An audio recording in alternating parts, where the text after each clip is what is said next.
Oh, I'll hit the mute. All right, does this work? Yes. Yeah. Sounds good. All right. Does this sound all right? All right.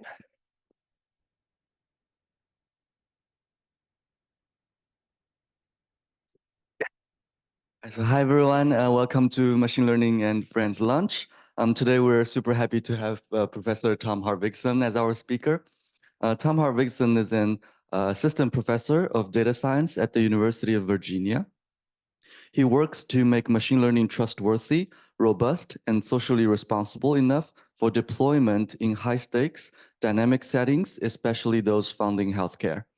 Tom's work has been published at many top venues for machine learning, NLP, and data mining, including NeurIPS, ACL, KDD, and AAAI. Before joining UVA, Tom was a postdoc at MIT CSAIL, previous to which he obtained his PhD in data science from WPI. Now, without further ado, let's welcome Professor Tom Hartvigsen. Thank you. Thanks. Great. Well, thanks so much for the kind introduction and for having me. I'll move this. Does it still work? Okay, good. I tend to shout apparently. Yeah, so I was super excited to be here. I realized this morning I haven't been back in Amherst since I rode my bicycle from Worcester to Amherst on Route 9, which is very scary. I don't recommend it, but the views are good. Yeah, so I'm excited to share some of my recent work. Before diving into the technical details of the lifelong editing problem for language models, just share a brief overview of what my group and I work on. So mostly I do core machine learning research and then work on applications to healthcare across the whole pipeline for machine learning. So on the dataset side, we work on problems like detecting biased language in real natural sources or measuring different sorts of outcomes with noisy and challenging to learn from data. On the modeling side, work on stuff to make models more useful in higher stakes tasks like early warning systems for intensive care units and making models more robust to different sorts of distribution shifts that we'll observe in nature. And then when we go to actually use our models, making sure that they're actually useful. So for example, working on debiasing some different imaging models and also working on updatable machine learning so that when you notice mistakes in your models, you have ways to fix them in practice. And so today I want to share about some of my research in this last category. So obviously language models are a super big deal, and it seems like there's this massive race to use language models for every task imaginable. And they do a lot of cool things. For instance, we're seeing lots of obviously auto-completion tasks and models that are being adopted for this, like Notion uses one now. Different sorts of chatbots have been developed. So Quora, in like this conversational style, Quora has some chatbot that they can deploy. Many folks are using them to help write their code using programs like GitHub Copilot, and big recent push to use them in different healthcare scenarios. So you might be familiar with the MedPalm paper or MedPalm 2 from Google Research, where they showed that ChatGPT and their own systems, MedPalm in particular, are outperforming people on different like medical licensing exam question answering, like multiple choice tests.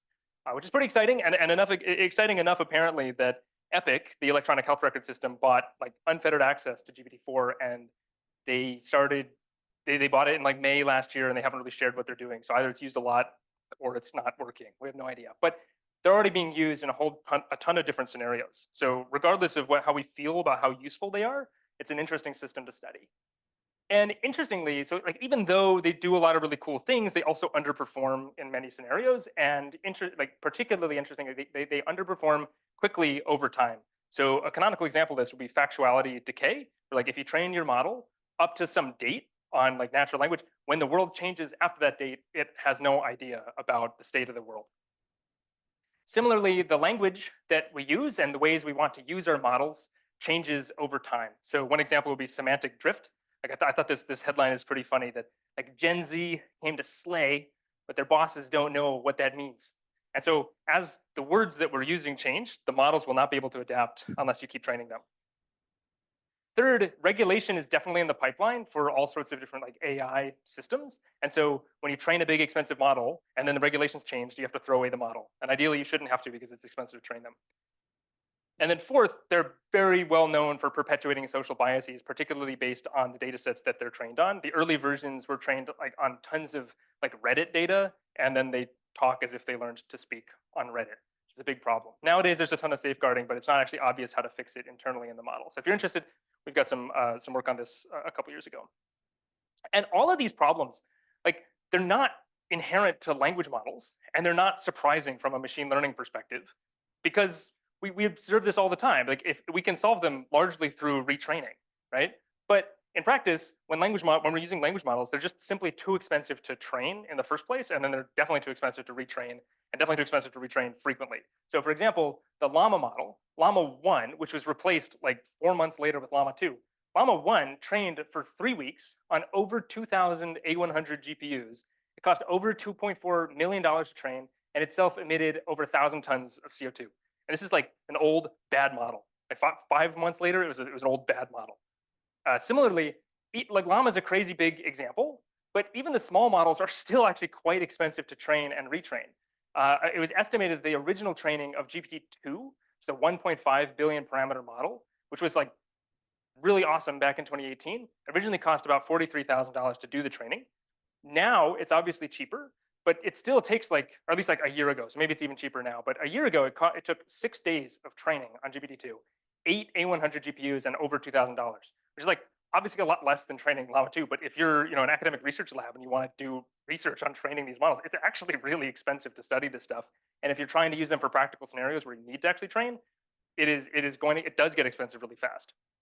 And so I think what happens when your models are really expensive to train is we just don't train as many models. But a lot of the interventions that we like when we're training machine learning models has to do with retraining. So for instance, cross-validation or hyperparameter tuning, like all of these things rely on the ability to retrain your model. So I'm expecting that we're sort of stuck with models that are undertuned in ways that otherwise we wouldn't expect them to be, just based on the cost of retraining. And practically, we should definitely always expect that our models are going to need to be updated. So for instance, at least in the healthcare setting, some good examples are input distributions obviously shift over time. The label distributions also shift over time, and then the labels themselves can change. Like the ground truth about the world can change. So for example, in this right-hand picture, there's a data set that was very big and very popular that later on they went and redid the same study to collect annotations from radiologists and found that a bunch of the original annotations were actually wrong. Right? So if you can't go off and retrain your model, or if you don't want to, these sorts of issues are a big problem. So focusing in on the labels can change section. Actually, want to take a pause. So like, please just like raise your hand or interrupt me at any point. I'd much rather be interrupted and get to your question instead of us all forgetting. Okay, so thinking about label change, let's look at a running example. So thinking about factuality in language models, like what are the facts that they understand about the world? Let's look at a medical question answering task. Let's say that in 2019, we could see the future and we were starting to train some big language models and we're getting good results. Where we can ask these questions like, what is the most recent pandemic? And it correctly says that the answer is swine flu. What was the year of the influenza pandemic? 1918. And what's a safe drug for headache? It's ibuprofen. And I should say like most recent pandemic in the US. And obviously when 2020 shows up, the answer for the most recent pandemic is it's not swine flu anymore. And so we need in this setup is some sort of a model editor where we can say, well, for this question, it was wrong. Here's the right answer. I want to make a targeted fix just for this question without changing anything else. So let's say that an edit to a language model's knowledge would be a targeted modification of a pre-trained model's behavior. Most of the work, and we'll sort of use this as a running example, most prior works are studying like specifically knowledge editing, where it's like some set of facts. You're going to ask the model questions and the answers are changing. So we do some of those experiments too, but I think it's actually kind of a broader principle where we're just thinking about inputs and outputs and trying to correct them, even if they often happen to be answers in the cases we care about for language models.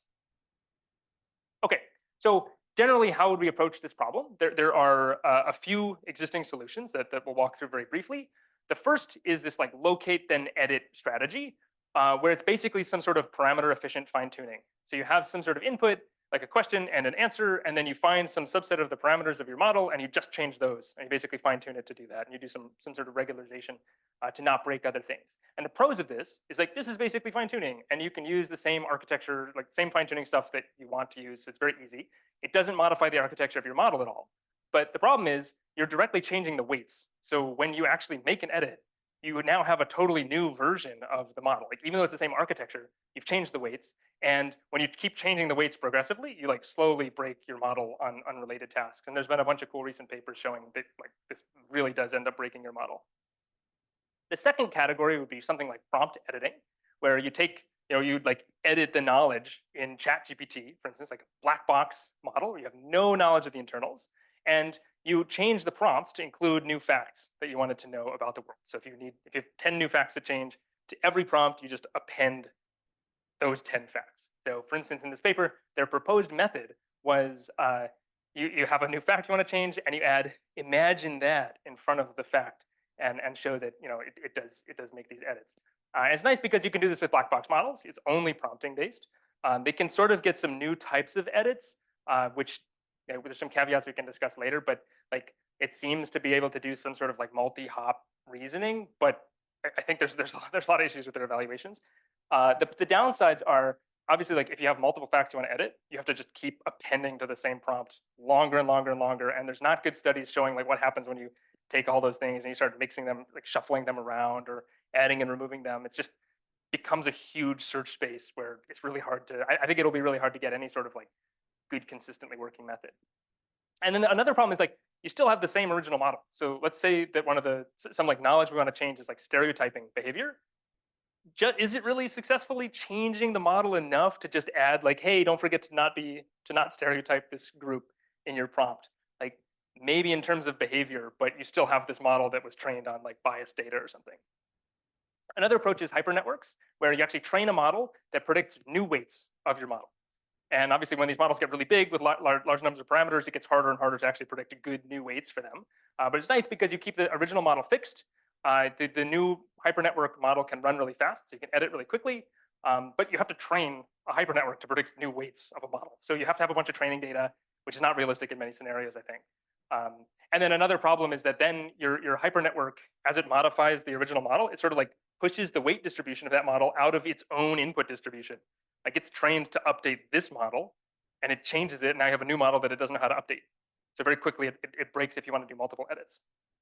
And then finally, a few works have started doing edit caching as well, where you just like build a long history of all the edits you've ever made, and then train models on the history to like retrieve the facts. And they basically work by having multiple models. Like sometimes you just use the language model, sometimes you use a different model instead. This is like closer to the category that I'll discuss today. But the problem here again is like you still have to train these other models, and then the inference is really slow because you actually have to make that decision which ones to use and then run them. Go ahead.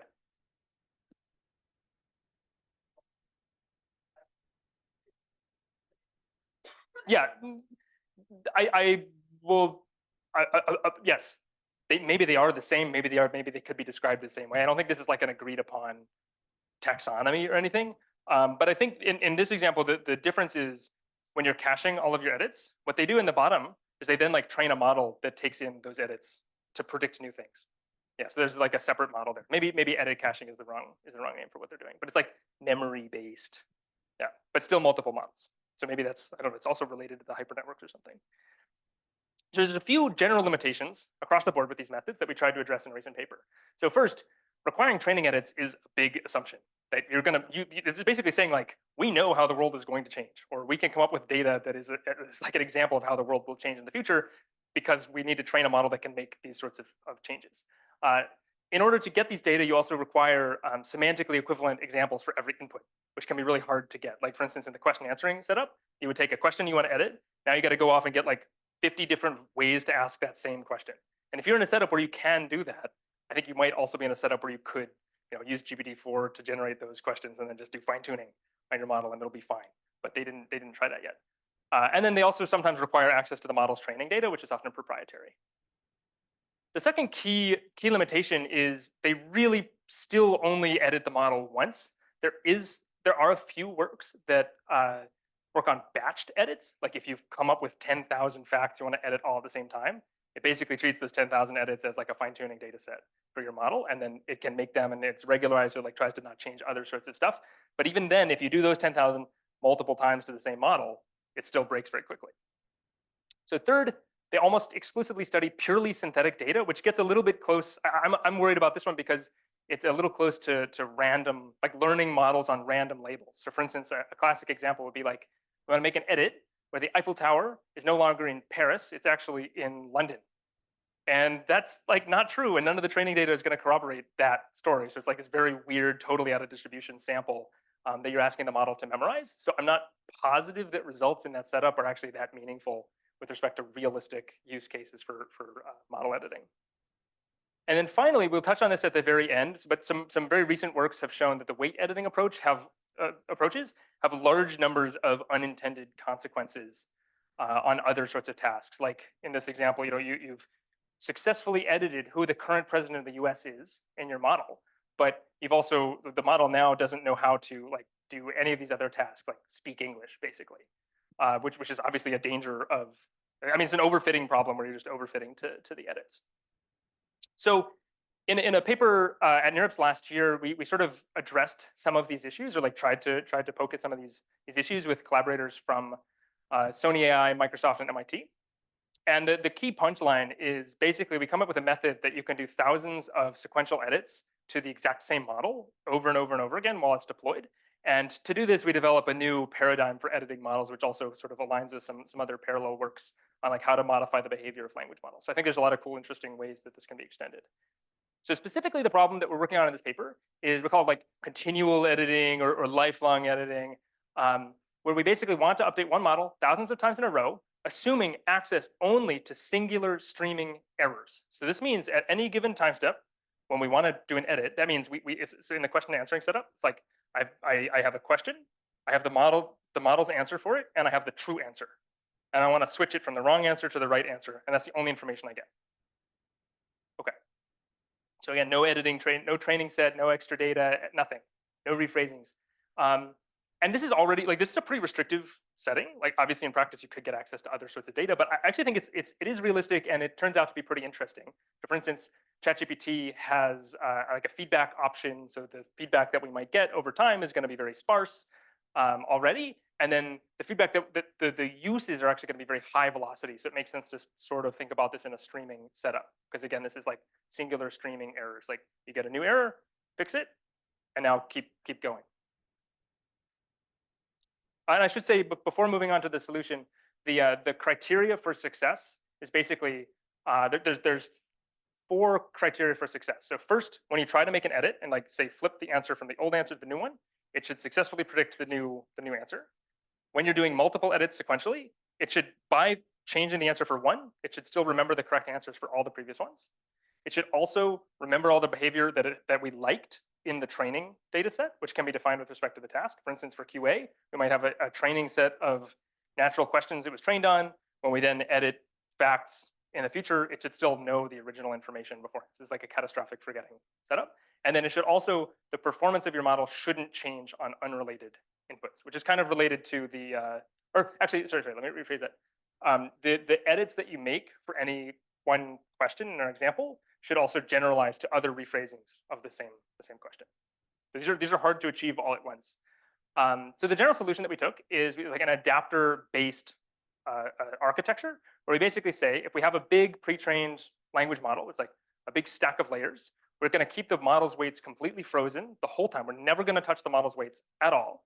But we're going to choose a layer and we're going to wrap it in an adapter that is going to learn how to modify the layer-to-layer transformations just in that layer.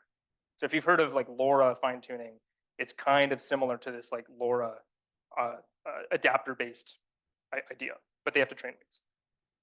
Okay, so let's walk through how the method works. On the left, we'll say is our language model. Our input, and they're both yellow. Our input is like a question like, what's the latest pandemic? The old answer is swine flu, and we want to update it to have to predict COVID. So let's assume we pick a layer, like this layer L, and then look at another layer, the next layer L+1. What we can say is that at the end of this question, we get an embedding that represents everything about the input sentence. And that embedding is predicted into some activation space. That is like the activation that comes out of this layer to some point. And what we can say that what the layer-to-layer transformations are doing is basically like the activation output by this layer, activation output by that layer. We know that downstream, like after it keeps passing these activations along, it's going to output the wrong thing. So we want to correct it so that it's going to output the right thing. And so we assume that in this second layer, there should exist some embedding for which if the model had predicted that embedding, it would decode to the correct thing, right? And this makes sense because of tokenization. So you can, and we'll show it very concretely in the experiments, you can ask your model to output any combination of tokens you could ever want, right? So we know that like COVID, even if that's not a token, we can piece it together because every letter of the alphabet is its own token, for instance. Okay, so how do we find this embedding? This part is actually super easy. It's just, you can just directly learn this embedding because we don't care about overfitting at this stage. So you can just use regular stochastic gradient descent using your fine-tuning loss from your language model to find an embedding such that if this embedding happened at this layer, it's going to output COVID. So you can think about learning this value, like if there was a distribution over this latent space, this thing might be like way out of distribution. It might be just this crazy, crazy embedding that just definitely leads to COVID. Was that a question, Zach? No questions. Okay. Right, so we can learn this embedding. And the next step is how do we go from the embedding on the left that was naturally predicted by the model to the learned, what we'll call a value on the right, where we know if we hit this embedding on the right, it's going to decode the thing we want it to. So what we do is like a naive solution would be take the embedding for the error, just save it and say, if we ever see that embedding again, go straight to the value. Like don't actually run the model to between these layers, just like look it up, replace the embedding in the same spot, and just let the model decode. And we know that we would get it right. But the problem is, then we don't get any generalization at all. We're just like have this like this lookup table of exact latest embedding to exact COVID, and you just have to check every time. Like if this is a query for which we were wrong, output the right thing. So what we do is we add this little epsilon ball around the cached embedding, and we assume that any other embeddings that land inside this epsilon ball. So there's one parameter, which is like choose the epsilon, the radius of the ball. Any other embeddings that land in here also get mapped directly to the value. So this is going to be how we achieve generalization. But yeah, so first off, this definitely successfully fixes the error. So it also slows down inference because you have to actually check when you're running through the model to see, have I seen this embedding before? And then for new ones, is it inside this epsilon ball? But this is how we get a little bit of generalization because we do indeed find that especially for question answering tasks, this different rephrasings of the questions naturally land very close together. So this like semantic notion of question similarity is represented in the latent space. Go ahead.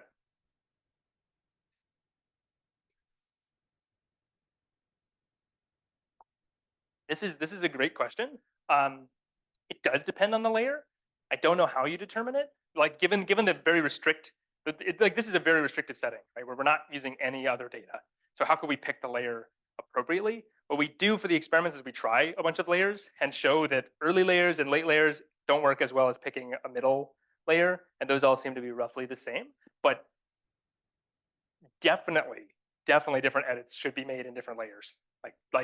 There's no reason to believe necessarily that our chosen layer is where most recent pandemic is like best collected close together. And so that's certainly like choosing the layer wrong certainly leads to a lot of mistakes. Like we won't see 100% accuracy in the experiments because of exactly that. Yeah, and similarly, you have to choose. So there's kind of like two hyperparameters. One is like what layer are we doing this in? And it's not implemented to be in multiple layers simultaneously, though it would be pretty straightforward to fix that. You also have to choose the initial epsilon ball. Yeah, and we also just sort of like show the effects of changing that and show some like reasonable choices. Go ahead.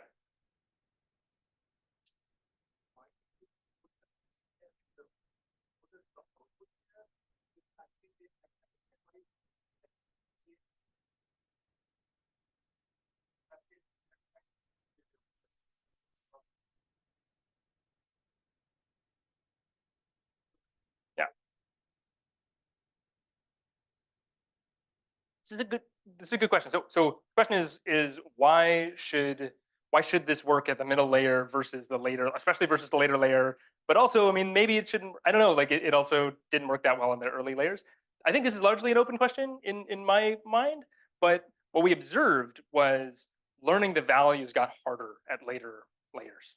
It was harder to actually change the model's behaviors, and like maybe that makes some sense because by the end of the model, it's got some strong confidence on what it was going to predict anyways.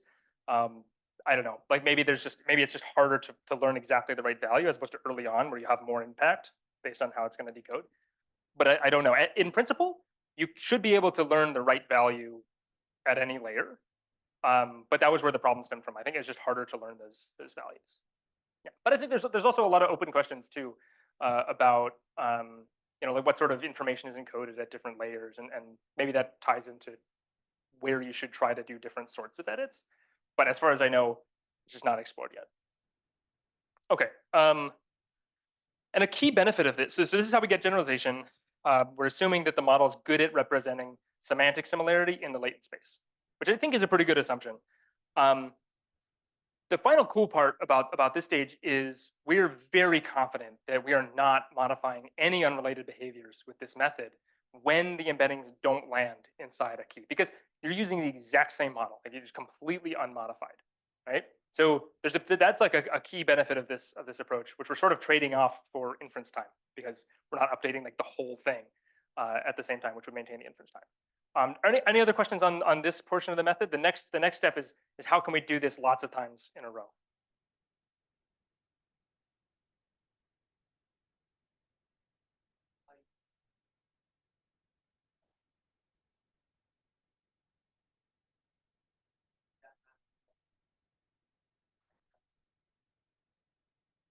We can actually just straight up do stochastic gradient descent. So you have to be able to calculate gradients in the model. So it'd be hard to do this for like a really big language model with academic resources. Yeah.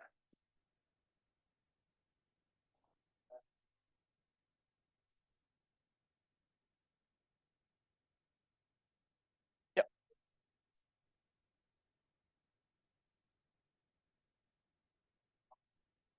Absolutely. Yeah. So we know like that is almost definitely true. We've spent so many years learning how to distribute knowledge across these like dense representations. Why would it be isolated to one place? There's actually another paper that, I mean, there's some good papers to check out on this, I think. One with the Rome paper from NeurIPS 2022, where their claim is like, we can find some weights where the fact, like these are the fact, they're stored in these weights. But then that's not true.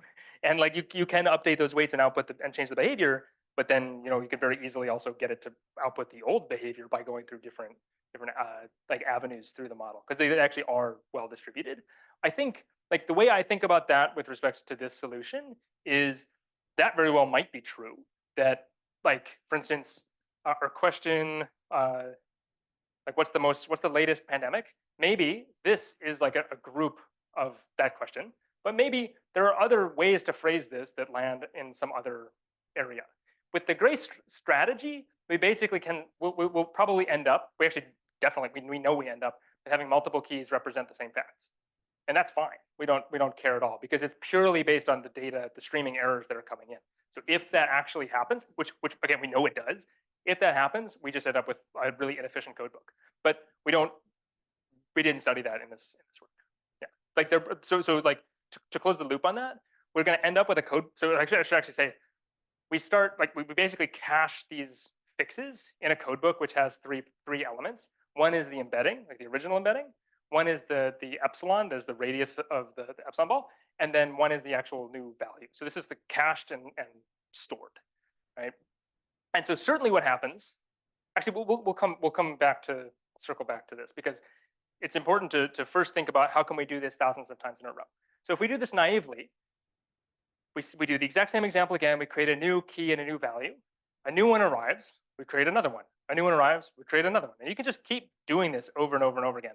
But if you never, so like this will lead to a problem where the epsilon balls will start overlapping with one another, and you have to make decisions. And this is no different than just memorizing every single input and output. So we don't actually get the generalization that we want.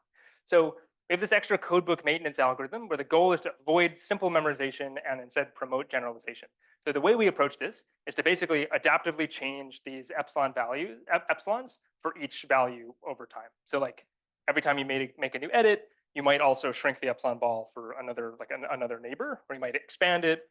Yeah, so the way this works is we do a simple check. So first off, if you're going to add a new edit, we check, is it near any existing keys? Like if we were to create it, would there be overlap?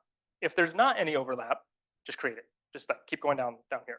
But if there would be overlap, there's two cases. So first, either the fix disagrees with the overlap or it agrees with the overlap. So in the disagree case, which this means like it would overlap and the neighboring key points to a different answer that we don't want to generalize to. All we do is we shrink the old one and we instantiate a new one that's a little bit smaller so that they're just barely touching. Okay, so there's some recency bias because we're shrinking old ones. And second, if they agree, like it got really close to the correct key, we can just say like the old one was actually not big enough. So just expand the old one a little bit. And there's a big assumption there. Like if, if our new key is here and we expand the other one, we're also like expanding in this direction. So we're going to start catching more things that we didn't mean to catch originally. So this is the trade-off between catching catching more of the right stuff while catching the wrong stuff versus not catching enough of the right stuff. But this is the way that we have the code book that adapts to the data. And to circle back to this point before about how, like, what about when facts are best represented in different areas within the same latent space or across the layers? Basically, we end up with a code. Even with this strategy, I think the code book probably ends up being bigger than it needs to be. There's probably like regularization we can do after the fact to like shrink it down in different ways, but we don't study that at all. Okay. No, questions are good.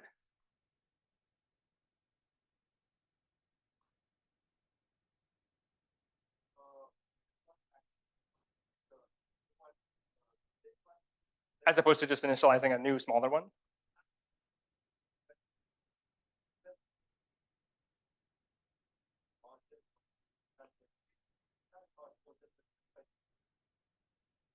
That's a good question. I think the scientific answer is like, no, we should definitely test. We should have a result that is like ablating the different options. The real answer is, oh, I'm supposed to repeat the question. The question is like, why shrink the old one as opposed to like starting with a new one, or like what are the different options for doing this? We didn't ablate this, but we sort of ablated it empirically while developing the method, which, in a perfect world I would of course love to have all the results for all these different methods, but it just didn't work out with the timing. But yeah, it's a good question. This is what ended up working best, but I don't think we had enough concrete results to say like actually this other one wouldn't have worked just as well. But in the back.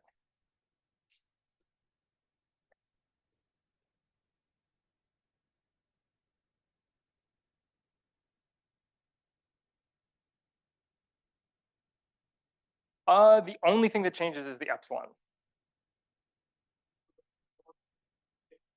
Yeah, yeah.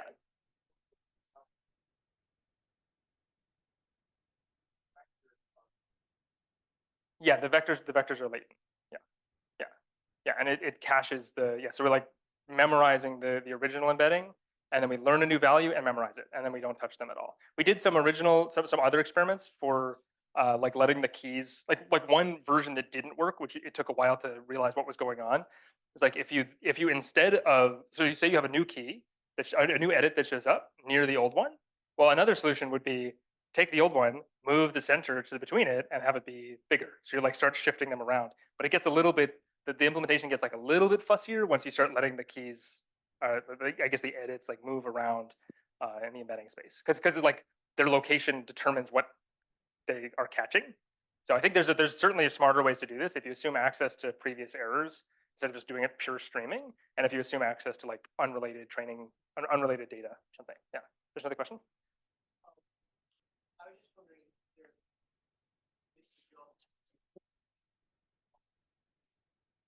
Yeah. Yes, absolutely. That would be lovely. The problem is data efficiency.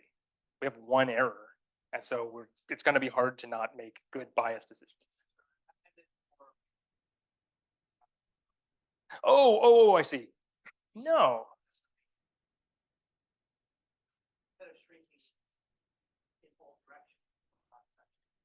Huh? I think that's a good idea. Yeah, that's a really interesting idea. I think yeah, I want to think about that more. But if you have any ideas on how to do it or direct simple ways to do it, please let me know. I'd be very excited to hear. That's a good idea. I think the overall point is even like assuming that it's a ball is an assumption, and that's also not a good assumption. We didn't have other data to use, so we didn't do anything other than making this simple assumption. But that seems like maybe a smarter way to, or at least something potentially something different to try. Yeah, to achieve a non ball. Okay. Any other final questions before we move to experiments? Go ahead.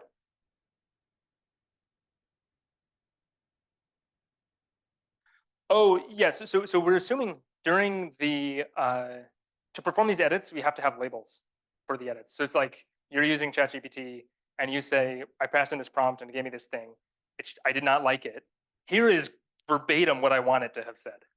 Like, this is the exact output it should have said in this case. There are some, so for true language modeling, like in that scenario, there are cases where that makes sense. Like ChatGPT always says, or often says this, like the annoying, like, I'm a language model, sorry, I can't answer that. Those sorts of things you could bake into a value and have it basically memorize and output that way. For other tasks like classification, where it's a class label, it makes a ton of sense to say, like, we just wanted to output exactly this right class. Yeah, does that answer your question? Okay, awesome. So let's move on to experiments. And I should also, how much time do I have? Oh, okay, cool. And does that include questions? Okay, all right. I don't want to hold anybody captive.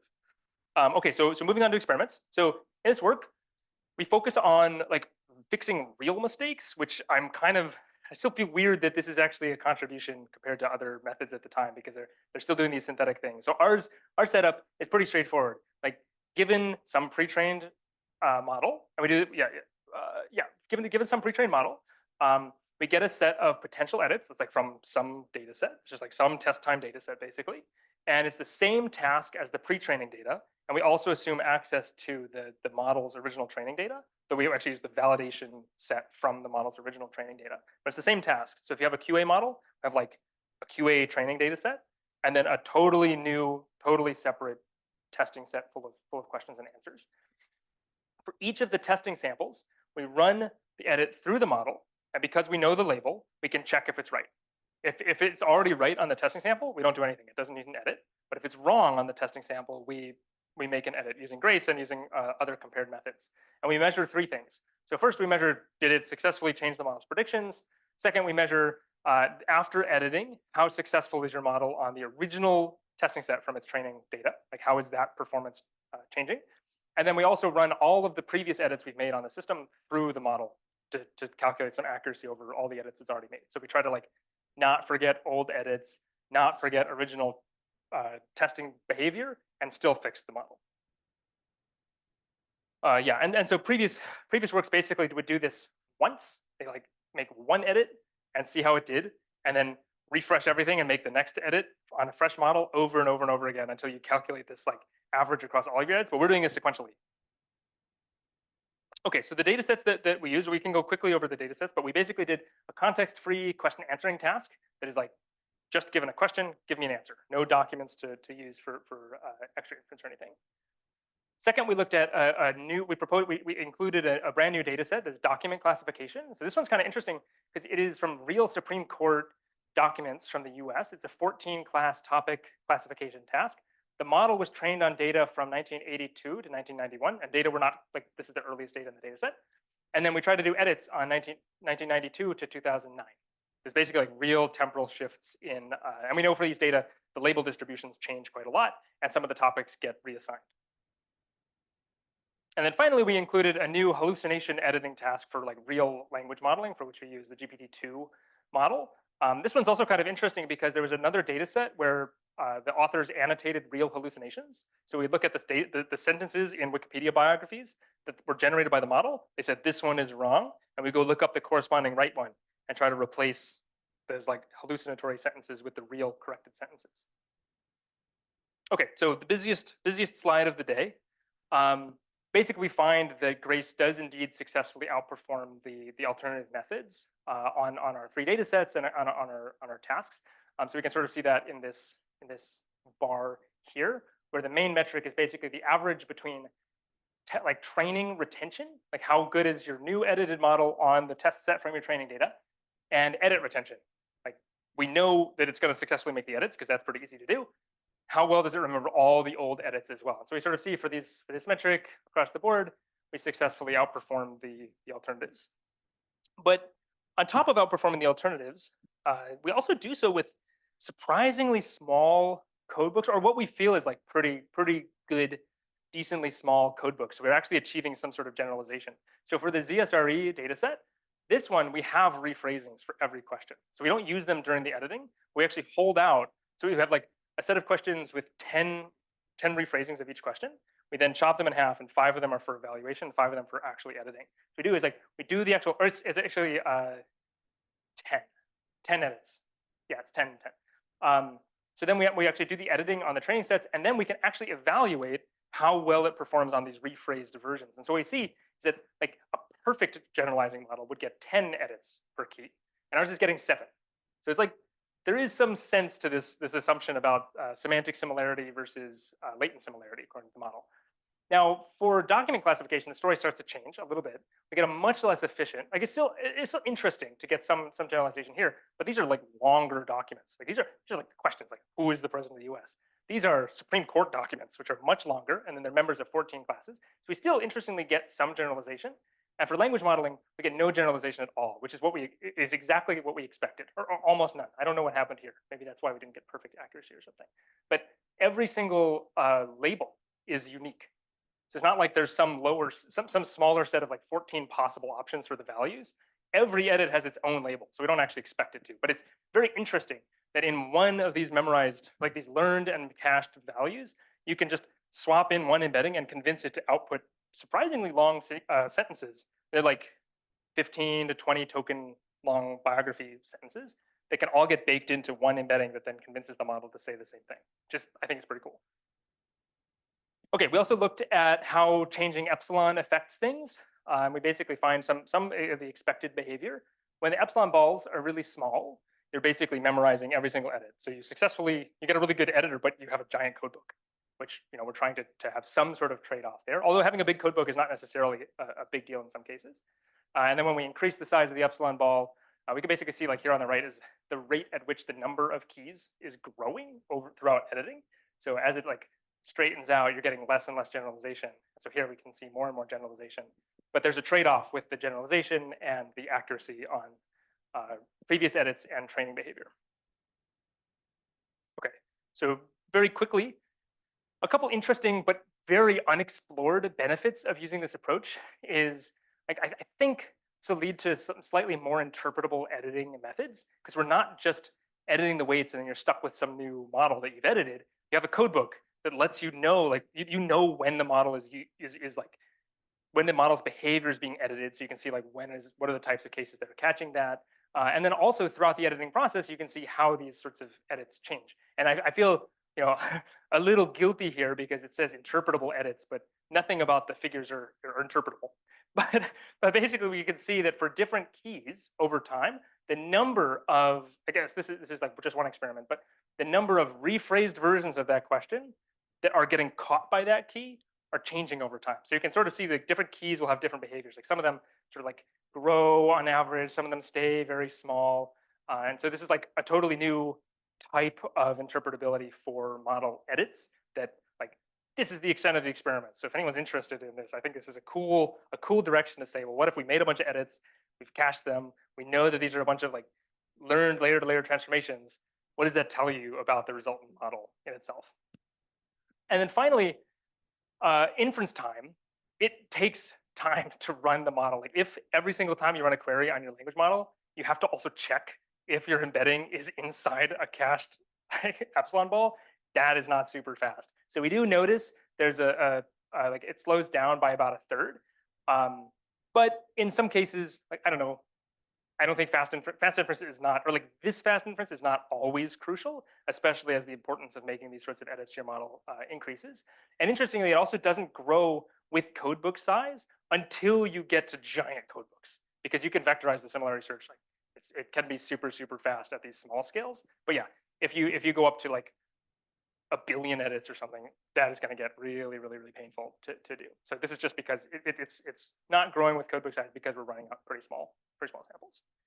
But I think there's also paths to accelerate the inference either way. Okay, so to conclude on this one work, this is the first lifelong editing method. There's a couple concurrent works that are also interesting solutions. It's the first work to do it with just errors only at test time. The proximity aware editing strategy is new for the model editing world, but there's this like representation engineering stuff in language modeling nowadays, which is getting popular. And I think this would fall under that category where we're modifying the behavior of our models, not by changing the weights, but by like changing the actual representations and learning functions to transform the representations themselves instead of the model weights.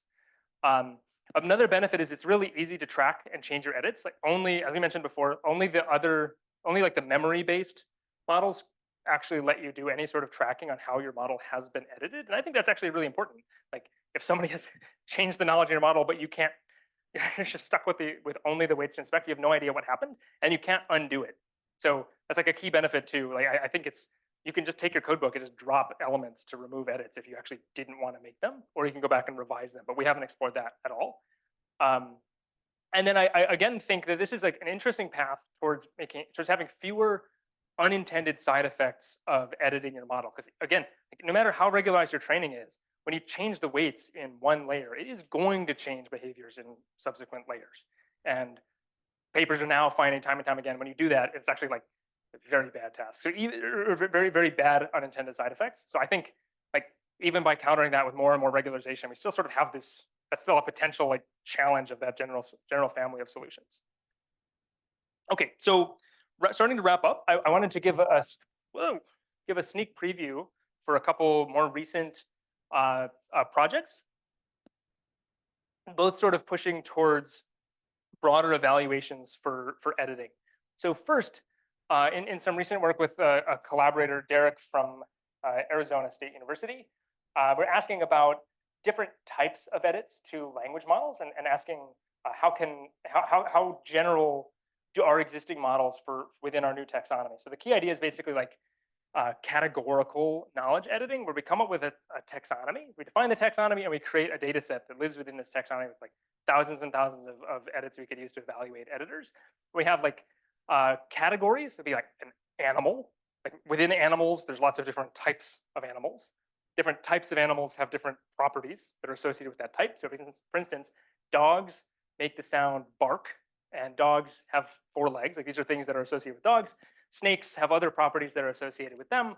And when we try to do edits using existing methods that are sort of designed for these types of edits, but we don't have any sort of these properties to actually do this evaluation, we can basically ask questions like, if I say like one type of snake is actually a type of dog, it's not a type of snake, does it bring the old properties, does it like update the properties of this subject, cobra, appropriately? And like if a cobra is indeed a type of dog, cobras should have 4 legs. So like we initially set out to do this in a non-synthetic setting because we don't like the synthetic setting, and then we completely ended up in a very synthetic setting. But it still allowed for some very interesting experiments. And so the first key finding is basically when we ask like how do these properties get updated after making the categorical edits, the existing methods, let's say Rome and Ike are 2 state-of-the-art approaches to model editing. Basically, before editing, or random chance is this gray line. After editing, they do transfer some of the properties, but not that much, especially compared to people who can do this really easily, even on the synthetic data. And we actually think like this should probably be 1.0. We should be able to get just about perfect performance from people doing this. But there's some of the stuff in the data set is like a little confusing, like asking about strange types of alcohol. Like not everybody knows what things go with these like very niche topics. But yeah, so this is one general direction where we think a good editor should actually be able to have these properties, especially if people can do it so easily. The second family of works is starting to think about how does knowledge editing and other sorts of test time interventions compose when we're doing multiple interventions to the same model. So this is again like in the setting where we have a language model, it has some property we don't like. There are lots of different properties we might not like, and each property comes with a family of methods that we might use to change them. So for instance, in this work, we're looking at, again, knowledge editing, which I just described, but mixing it with model compression, because sure, in practice, you might say, I want to update the factuality of my model, but I also have new hardware requirements and I want to quantize it or something or accelerate its inference or something. How do these things relate to one another? And so we come up with a framework for this like composable intervention problem, along with metrics to say how does it work, or to do these sorts of comparisons. And so, for example, one of the key findings is that compression overall undoes the edits that you've made, which is kind of in line with some other recent work, but not in these settings. And there's a trade-off between the 2 metrics that we propose, one being order invariance and the other being intervention success. So we can look at these plots. and see like these are two different compression methods, and they're both composed with one recent model editor. We basically see that on the top, let's say this dark line, this is one direction of the intervention. This is like editing followed by compression, and the bottom is compression followed by editing. We can see that they're actually different. So the metrics we're proposing are basically the area between these two curves, and then also area above the top curve. Say like how good is your intervention, and how little does order between the two matter. So we're basically trying to compute these scores. So if I hand you a particular intervention, like a method for one intervention, a method for another intervention, and a model, how well will they compose with one another? Yeah, so we found an interesting trade-off on that. And so finally, at the very end, I just want to talk about very briefly, other ongoing directions in my group, just in case anybody's interested in other topics. Obviously, we're working very hard on the composable intervention setup and other sort of model editing directions. But more along the healthcare lines, we're working on grounding healthcare and healthcare knowledge in language models in dynamic medical literature, and basically saying like, we have a lot of medical knowledge, but the medical knowledge changes, and the medical knowledge is like represented through biomedical literature, but tons of new biomedical literature is being published every day. Something like over 200 clinical trials are reported every single day, and each of them sort of changes some small part of like humanity's knowledge about medicine. But our language models are obviously frozen, and so how can we make use of this? How can we acknowledge the fact that the medical knowledge is changing over time quickly, while providing basically up-to-date information as extracted from this information? The third one is generalizable time series modeling. So I didn't talk about time series much today, but I've done a bunch of work on time series, and we still have some ongoing projects. We have a recent archive paper on like trying to learn more general time series representation models from multiple sources of time series data simultaneously, which I think is like, it's a very interesting problem. There's been a ton of papers recently, but I think most of them don't make a lot of sense. So I'm really interested in this direction as well.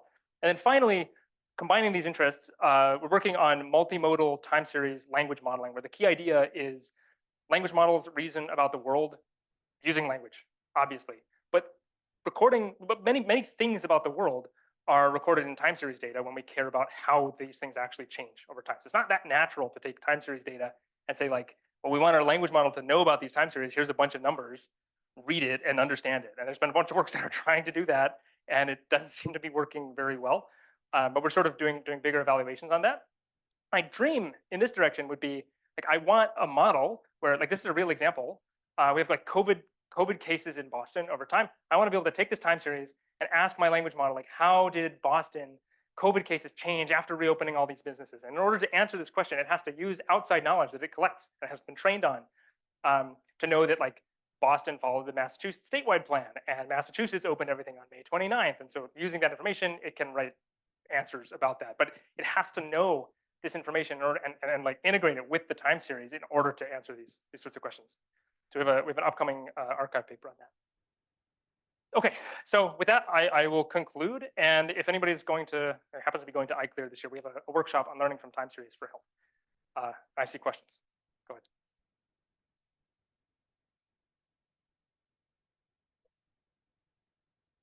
Yeah, From the medical knowledge. just in general, like, you know, if you're getting user feedback on ChatGPT, there's going to be disagreement on what the right thing should be. I totally agree. So the question is like, what if people don't agree on the new answer, the new updated version? I think that's a very open question as well. I don't know how to address it. There's one of the assumptions of the model that I set up that I think should be realized often, and it is like an interesting direction to try and it. The even more extreme version is like, what if you don't know what the right answer should be? And there's tons of cases. We originally set out to work on a hate speech detection problem, which I looked at previously. I think I say like when our language model generates this hateful stuff, it should not do that. But if you sit down and try to write out, it said this stereotypical statement, what should it have said instead, which is required by the model editing framework. What is the right way to generalize to a group of people? You shouldn't do it. It's not the no right way to do it. Yes, I think the problems are related. Great question. How does your method, Grace, generalize to questions that involve multiple edits, like maybe like reasoning-based questions, which involve not one but like several edits along the way? So does it work for this? No, it doesn't work. Okay, so it's just like one edit. It's just one edit. I think the right direction. So there have been recent works that's basically showing that other methods are really bad when you ask it to do this like multi-hop reasoning edits. They're really bad at it. In order to succeed, you sort of have to do this prompting strategies where you give it a bunch of prior information about the questions you're going to ask it. It's very weird. I think the right approach, if you wanted to take grace and try to extend it in a direction, would be like, instead of just mapping from this thing to a value that decodes the correct thing, you should basically, maybe you could define some sort of like paths that it takes around. And instead of having explicit, like this value points to this thing, you should really, if you have access to the data, you should really have like a little localized generative model that says, I'm just going to predict a new embedding where it should go. And have some sort of function that says, you land here, we know you don't know the right answer, but you should go in this direction. Those sorts of solutions, I think, will start addressing that. Before we go to the next question, I'll first make this announcement that there's some slot to be with Professor Tom Hartvigsen at 4:30. So you can either just email Tom or you can email me under the announcement email. Well, actually, maybe go up to the front after the meeting if you're interested in signing up for the slot. So we can add your names because we have limited seats. All right. Sure. Yes, I had a question about the incorporating of continuous incorporation of medical knowledge.